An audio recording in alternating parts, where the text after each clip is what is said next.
আছো? তো আমরাও ভালো আছি। তো আজকে আমি নিয়ে এসেছি দেখাবো চিংড়ি মাছের রেসিপি, মালাইকারি। তো দূরে থাক, এইভাবে তোমরা চিংড়ি মাছের রেসিপিটা করে দেখো কেমন লাগে, তো তারপর আমাকে কমেন্টে জানাবে। তো আজকে আমি বানাবো চিংড়ি মাছের মালাইকারির সাথে আর একটু ভিন্ন রকমের চিংড়ি মাছের রেসিপি। তো এখানে আমি দেখো পেঁয়াজ বেটে নিয়েছি, টমেটো পেস্ট করে নিয়েছি, কাজু বাদাম নিয়েছি, আদা রসুন আর কাঁচা লঙ্কা পেস্ট করে নিয়েছি, গরম মশলা নিয়েছি। তো এবার রান্নাটা করি, ভিডিওটা খুব বড় করছি না। তো দেখো আমার চিংড়ি মাছ ভাজা হয়ে গেছে, তুলে নিয়েছি। ওখানে ওই তেলে আমি রান্নাটা করব। তো দেখো আমি এখানে গরম মশলা গোটা ফোড়ন দিয়ে দিলাম, এলাচ লবঙ্গ দারচিনি।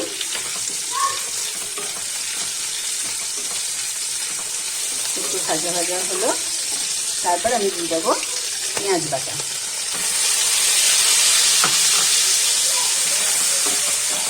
নারকেল নেই তো কি আছে, এইভাবে তোমরা একবার চিংড়ি মাছের রেসিপিটা করে দেখো, তারপর আমাকে কমেন্টে তোমরা জানাবে কেমন হয়েছে খেতে। দুর্দান্ত খেতে লাগে চিংড়ি মাছের মালাইকারির স্বাদেই।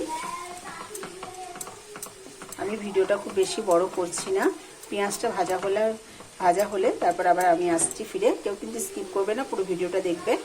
দেখো তো পেঁয়াজটা আমার ভাজা হয়ে গেছে। এবার আমি দিয়ে দেবো টমেটো পেস্টটা দিয়ে একটু ভাজা করছি।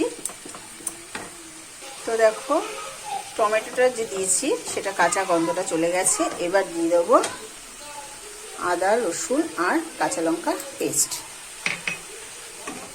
তো বন্ধু তোমরা সবাই কেমন আছো আমাকে কমেন্টে জানিও, আর আজকে চিংড়ি মাছের রেসিপিটা কেমন হচ্ছে সেটাও বলো। কিছু সবাই দেখো, আমি ভিডিওটা খুব বড় করতে পারছি না। তো পেঁয়াজ মশলাটা ভালো করে ভাজা হোক, তারপর আবার ফিরে আসছি। তো দেখো পেঁয়াজ রসুন আদা টমেটো কাঁচা লঙ্কা সব ভালো করে ভাজা হয়ে গেছে, কাঁচা গন্ধটাও চলে গেছে।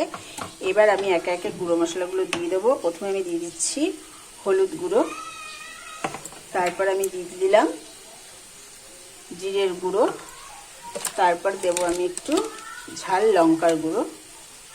এবার দিয়ে এটাও আমি ভালো করে আবার কষিয়ে নেবো মশলাটা। তো দেখো সব মশলাগুলো ভালো করে এবার আমার কষানো হয়ে গেছে, তেলও ছাড়ছে আস্তে আস্তে। এইবার আমি যেটা দেব সেটা হচ্ছে মালাইকারির স্বাদটা আনবে, নারকেল নেই কোনো ব্যাপার না। তো দেখো এবার আমি দেব কাজু বাদাম বাটা। তো হাতের সামনে ঘরে থাকতেই পারে, তো এবার দিয়ে দাও কাজু বাদাম বাটা। কাজু বাদামটা দিয়ে তোমরা গ্যাসের আগুনটা একটু কমিয়ে দেবে, ভালো করে নাড়াচাড়া করছি আবার। তো দেখো সব আমার কষানো হয়ে গেছে ভালো করে। এবার আমি একটু স্বাদ মতো চিনি দিয়ে দিচ্ছি। দেখো কত সহজ উপায় নারকেল ছাড়া মালাইকারির স্বাদে করে ফেললাম চিংড়ি মাছের রেসিপিটা। এবার আমি দিয়ে দেবো চিংড়ি মাছগুলো।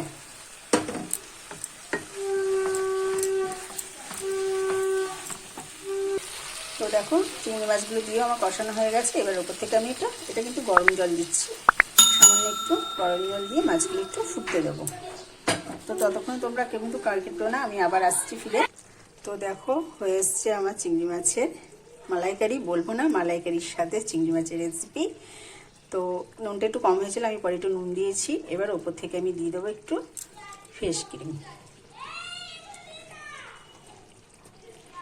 তোমরা এইভাবে করে দেখো, মালাই ছাড়া নারকেল ছাড়া করে দেখো, অবশ্যই ভালো লাগবে। আর কার কার ভালো লেগেছে চিংড়ি মাছের এই রেসিপিটা তো কমেন্টে অবশ্যই জানাবে। তো টাটা, সবাই ভালো থেকো সুস্থ থেকো। আবার একটা রেসিপি নিয়ে তোমাদের কাছে তাড়াতাড়ি চলে আসবো।